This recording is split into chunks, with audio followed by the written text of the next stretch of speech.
Baik semuanya, Assalamualaikum warahmatullahi wabarakatuh. Bapak Ibu apa kabar? Bagaimana kabarnya siang ini? Apakah sudah capek? Apakah sudah makan? Setelah ini kita nanti makan siang bareng-bareng ya Bapak Ibu. Pada kesempatan hari ini saya akan berbagi praktik baik 7 jurus PK hebat di SMA Islam Tenayan. Nah, 7 jurus PK hebat dari yang kemarin saya bimtek ya di Surabaya itu ada 7 Bapak Ibu. Yang pertama kenali potensi, yang kedua kelola emosi, yang ketiga tumbuhkan resiliensi, kemudian yang keempat jaga konsistensi, yang kelima jalin koneksi, yang keenam membangun kolaborasi, dan yang ketujuh menata situasi. Nah, dari 7 jurus PK hebat ini kesemuanya menggunakan metode ARKA. Yang pertama itu aktivitas, kemudian refleksi, karena konsep atau yang biasa kita sebut materi, dan yang terakhir adalah aplikasi. Bapak Ibu, monggo sekarang dibuka HP-nya untuk mengisi link tersebut yang sudah saya kirimkan melalui WA di grup info semuanya. Sudah saya share di grup, diisi yang paling atas dulu. Kita coba ya, tes gaya belajar.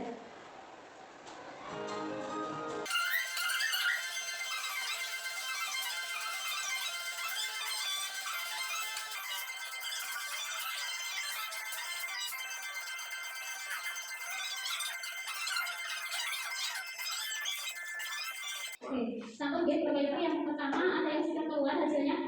Jadi sampel hasilnya tes gaya belajarnya apa Ibu? Kinestetik visual. Ya. Kinestetik visual. Gaya belajarnya cenderung lebih kuat pada gaya belajar kinestetik sebesar 40% dan visualnya 36%. Jadi BPP ini lebih cenderung mampu memahami dengan keterlibatan langsung daripada mendengarkan ceramah. Kalau betul begitu, kayaknya harus praktek langsung ya, harus paham. Oke. Namun di sisi lain, BPP juga memiliki gaya belajar visual yang akan lebih menunjang gaya belajarnya dengan maksimal. Jadi BPP itu kalau selain praktek langsung itu juga harus melihat gambarnya. Baik, sekarang kita akan melanjutkan tes yang kedua Bapak Ibu. Tes yang kedua adalah tes kecerdasan majmuk. Linknya ada di grup info smile. Baik, jadi sudah melakukan hasilnya. Realistik ya. Dari gaya belajarnya BPP yang tadi itu adalah visual kinestetik. Lebih besar kinestetiknya yaitu praktek langsung, tapi membutuhkan untuk melihat. Nah, bandingkan yang selanjutnya, hasil tesnya adalah yang realistik ini realistik, investigatif, dan artistik. Baik, sekarang kita akan melihat Bapak Ibu. Nah, ini ya hasilnya. Yang pertama tadi gaya belajarnya visual kinestetik. Nah, ini yang namanya yang keluar di sini kan gaya belajarnya ada visual, auditory, dan kinestetik. Nah, jadi begini, kalau gaya belajar visual itu dia cenderung lebih mudah pahamnya jika misalkan melihat video atau teksnya seperti itu, melihat secara langsung gitu. Nah, kalau gaya belajar yang auditory dia itu lebih mudah paham jika misalkan contoh berdiskusi. Jadi dia ada suaranya dulu Bapak Ibu. Nah, yang selanjutnya gaya belajar kinestetik itu adalah praktik langsung. Jadi dia turut ambil serta langsung mempraktekkan apa yang dijelaskan. Selanjutnya, yang tadi ya, yang tiga link terakhir adalah link Riasek. Yang Riasek mengklasifikasikan kepribadian individu dalam 6 tipe yang kemudian digunakan untuk membantu dalam pilihan karir atau jurusan kuliah. Nah, ini Bapak Ibu ya, 6 kepribadian tipe karir menurut Golej.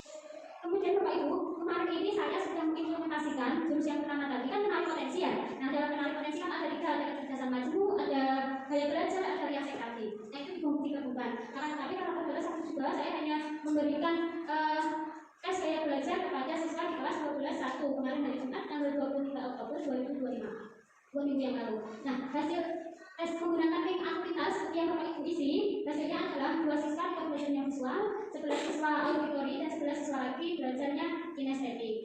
Nah, saat itu responnya anak-anak sangat bagus ya, mereka semangat, kolaborasi tim yang baik, akan tetapi kendalanya lampu di kelas itu kurang cerah, ditambah saat itu juga mendung, terus penataan kursi dan meja ini kurang pas gitu Bapak Ibu. Jadi saat anak-anak berkelompok itu kayak kurang nyatu dengan kelompoknya. Kemudian yang perlu ditingkatkan, nah tadi meja dan kursinya perlu ditata lebih bagus lagi. Nah, dari yang kemarin saya informasikan ke anak-anak, saya berikan tugas, jadi mereka bergabung dalam 3 kelompok sesuai tipe gaya belajarnya ya. Jadi yang visual sama dengan visual, yang tipenya auditori dengan auditori, dan yang kinestetik dengan kinestetik. Nah, itu masing-masing kelompok saya berikan tugas. Tugasnya yang visual itu mereka menggambar emosi saat itu, bagaimana perasaannya saat itu. Kemudian yang tugas kedua adalah karena dia auditori, jadi kelompoknya adalah membuat aku tentang perasaan dari ini. Dan yang kinestetik kelompoknya adalah ini, membuat gerakan tubuh sesuai emosi hari ini. Misalkan dia lagi bahagia atau lagi sedih, kan dengan gaya belajar masing-masing gitu ya contohnya. Bapak Ibu bisa di pelajaran masing-masing menggunakan tes gaya belajar, kecerdasan majemuk dan riasek supaya bisa menerapkan pembelajaran berdiferensiasi jika siswa sudah menerima pelajaran, dan Bapak Ibu guru juga lebih mudah saat memberikan materi. Jurus yang kedua adalah kelola emosi. Setelah kita mengetahui tipe gaya belajarnya anak-anak, kita juga perlu tahu bagaimana sih cara mengelola emosi, gitu ya. Nah, emosi ini kita mengambil dari teorinya Kessel, kolaboratif for academic, social, and emotional learning. Bapak Ibu. Nah, jadi di dalam pembelajaran saya social emotional learning ini ada 5: self awareness, self management, kemudian responsibility decision making, relationship skill, sama social awareness. 5 ya, selnya ini ada 5. Kemudian, nah ini self awareness itu menyadari diri, kemudian self management mengelola diri, responsibility decision making mengambil keputusan yang bertanggung jawab. Yang keempat, relationship skill, terampil berrelasi, dan yang terakhir social awareness, peduli sosial. Kemarin saya mengambil ini Bapak Ibu, self management mengelola diri dengan cara self management dengan well of choice dan mindfulness. Sudah pernah dengar kata ini? Ya. Nah ini, jadi di sini ada roda pilihan sebagai penerapan konsep jeda sebelum tindakan. Ada alat bantu yang disebut well of choice atau roda pilihan. Nah ini roda pilihannya yang kemarin saya berikan kepada anak-anak saat dia mengelola emosi. Ini ada variability, work-off, kemudian stop, kemudian menghitung 1 sampai dengan 10. Ini Bapak Ibu.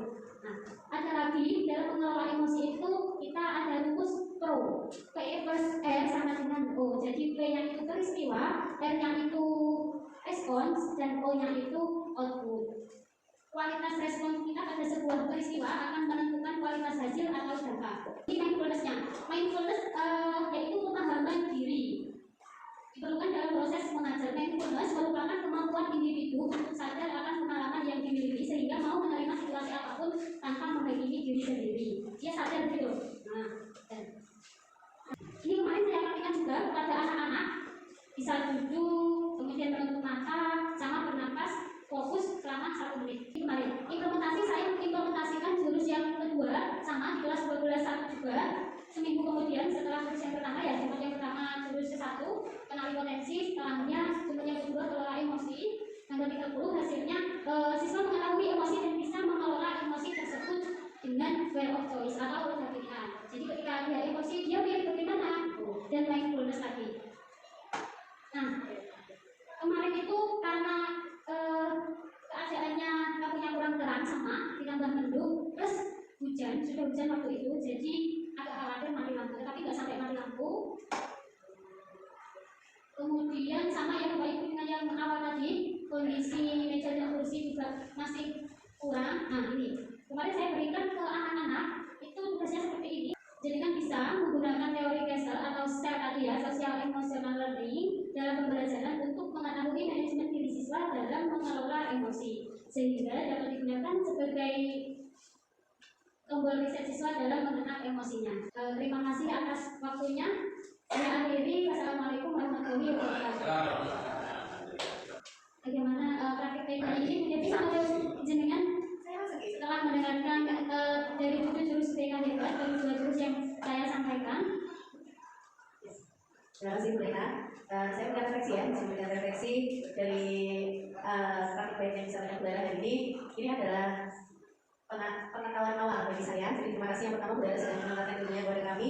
Yang kedua, memang untuk gaya belajar itu untuk guru harus paham ya, karena kita dalam penerapannya itu harus melakukan pembelajaran diferensiasi untuk memenuhi gaya belajar strategik agar kita tidak hanya cenderung memberikan yang kita mau tapi tidak sesuai kebutuhan siswa. Jadi untuk yang disampaikan Bu Lala pertama tadi kenali potensi, kita tidak mendoktrin siswa, artinya kita memahami bahwa setiap anak punya potensi masing-masing. Kemudian yang kedua untuk sosial emosional tadi, saya pertama jadi paham bahwa memang kita sebagai pendidik, sebagai pengajar itu tidak hanya menyampaikan ilmu saja, tapi bagaimana mengelola emosi, membentuk ikatan batin dengan siswa, utamanya agar tujuan yang ingin kita sampaikan itu